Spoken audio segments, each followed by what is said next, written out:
কার জন্য আপনি রোজগার করেন? এত টাকা, এত ঘাম, এত পয়সা আপনি রোজগার করছেন ওর জন্য? কার জন্য বিল্ডিং করলেন? ও তো এক ওয়াক্ত নামাজ পড়ে না। এই দুশ্মন আপনার জন্য কি উপকারে আসবে? কথা বলে না।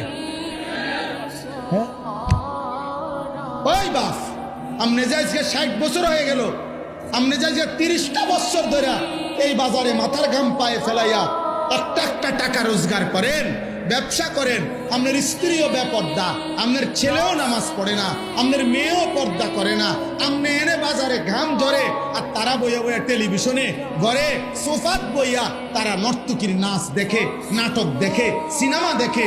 আপনার ছেলে এলাকার আরো 2-4টা বখাটের লগে পুরা দমে মোবাইলে উলঙ্গ ছবি দেখছে, আর আমনের ঘাম বাইয়া বাইয়া পড়তেছে একটা একটা টাকার জন্য।